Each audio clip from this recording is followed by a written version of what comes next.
So there is a project that came out of Shenzhen earlier this month, and it's been picking up a lot of attention in the AI and developer communities. It's called PicoClaw, and the basic idea is that it's an AI agent framework that runs on a $10 Linux board, uses less than 10 megabytes of RAM, and boots under a second. That might not sound like much at first, but when you actually compare it to what similar tools require, those numbers start to look pretty different. Also, OpenClaw, which is probably the most well-known personal AI agent setup right now, needs over 1 gigabyte of RAM and can take anywhere from 30 to 500 seconds just to start up on modest hardware. Nanobot, a Python-based lightweight alternative, needs over 100 megabyte and takes over 30 seconds. PicoClaw does the same core job in under 10 megabytes and under 1 second, even on a processor running at just 0.6 GHz single core. That's a 400x improvement on startup speed compared to OpenClaw, and about 99% less memory than the Nanobot baseline. PicoClaw was built by a company called Sipeed, based in Shenzhen. They have been making hardware since 2011, and they are probably best known in embedded circles for their boards.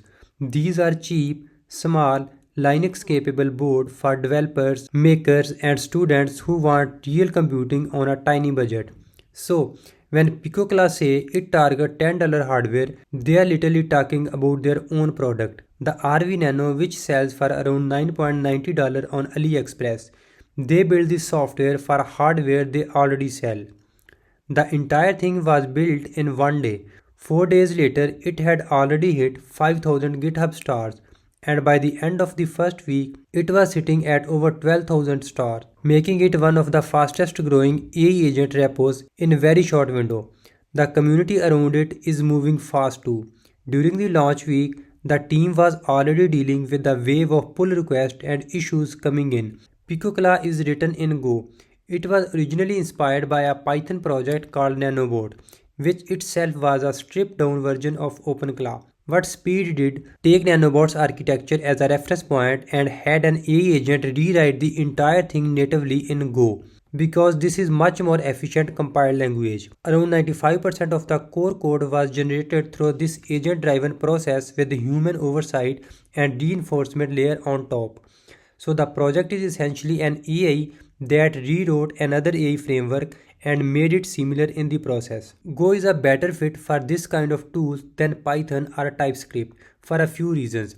It compiles to a single self-contained binary, which means there is no Python runtime, no Node.js installation, no dependencies manager running in the background just to keep the things alive.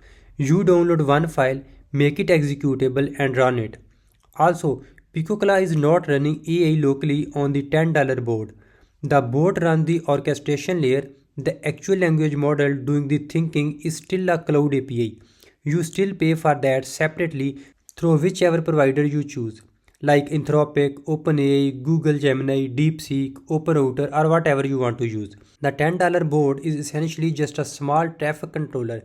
It receives a message from your Telegram or Discord, send it off to the LLM API, gets the response back, and forward it to you. That's why it can run in under 10 megabytes. It's not storing model weights, it's just handling messages flow and tool orchestration. It has a built-in cron scheduler that understands natural language scheduling. You can tell it things like remind me in 1 hour, or you can set it to send a daily report at AM, and it handles that natively. There is also a heartbeat system. You can create a file called heartbeat.md in your workspace and list out periodic tasks in plain English. The agent reads that file in every 30 minutes by default and execute whatever in there. If a task is quick, it handles it directly. If a task is longer, like searching the web and summarizing something, that's actually a solid architecture for a personal assistant that needs to run automatically. Web search works through Brave Search API, giving you 2000 queries a month. There is also a file tool system for reading and writing files in the workspace, and a tool for running shell commands.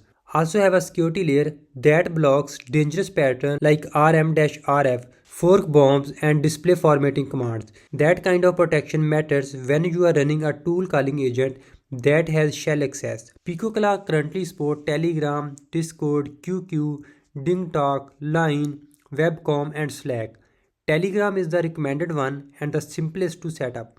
You create a bot via botfather, grab the token and drop it in the config file and then run PicoClaw gateway on board, very similar as we do in OpenClaw.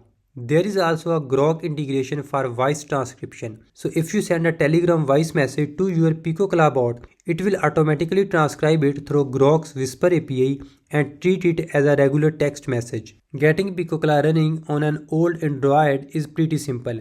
You install Termex and download the ARM64 binary.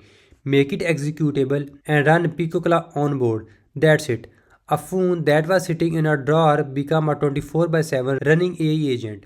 The board itself is $10 to $50 depending on which speed hardware you go with or whether you can use something like Raspberry Pi. For AP cost, PicoClaw's GitHub community is reporting around $10 to $30 per month for light usage like few cron jobs, daily briefing, some web searches and basic Q&A. So the real ongoing cost is just the LLM calls and you can keep that low based on your usage. Also, community is working on swarm mode, getting multiple OpenClaw instances at the same network to collaborate with each other. There is also OLAMA integration which would let you run a local LLM on more capable hardware if you actually do want to go off cloud. There is a skill system already in the repo, similar to what OpenClaw has, where you can package up specialized knowledge and workflow as modular skill files that the agent loads in context when needed. It's an early concept, but it points to the direction the project wants to move. Security is named priority in their roadmap. They specifically call out prompt injection defense and tool abuse prevention as areas they are actively hardening. For something that has shell access and can call external APIs, those are not optional concerns. They are necessary to take seriously if this ever moves into more sensitive use cases. PicoClaw is fully open source under the MIT license. The code is on GitHub and anyone can audit it. The software does not communicate back to Sipeed server. Your prompt go to whichever LLM provider you configure, not to the board manufacturer. It's the same logical situation as worrying that a keyboard company is reading your emails. The board is a middleman. The risk, if there is a one, come from your LLM choice, not from PicoClaw itself. If you route to DeepSeek, that's a different data flow worth thinking about. If you route to Anthropic, your data goes to Anthropic, same as any other client. Alright, so where does this fit compared to OpenClaw? The honest answer is that they are for different use cases. OpenClaw has browser automation, WhatsApp integration, and mature skill marketplace. Also multi-agent orchestration and a much larger community as well. If you are running business automation that involve controlling a browser, filling out form, doing multi-step research workflows, or integrating with CRMs, then OpenClaw is the better fit and a Mac Mini or a solid VPS makes sense. But if you just need daily briefing, reminders, basic web lookups, cron jobs and simple Telegram interface, and you want to run that on $10 hardware, then PicoClaw does that job very cleanly. The two tools are not really competing for the same users in most cases. The biggest takeaway from OpenClaw's existence is not even the software itself, it's the rate of change. The project went from zero to running on a $10 board in one day, hits 12,000 GitHub stars in 7 days, and is already adding OLAMA support, a swarm mode, and Kubernetes health check endpoints in just the first couple of weeks. The gap between needs a Mac Mini and runs on a $10 chip, closed in a single release cycle.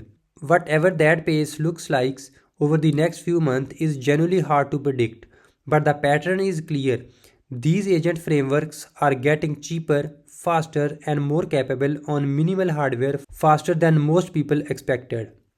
Alright, so that's it from the video and I hope you enjoyed it. If you did, please hit the like button and subscribe to the channel, and I'll see you in the next video.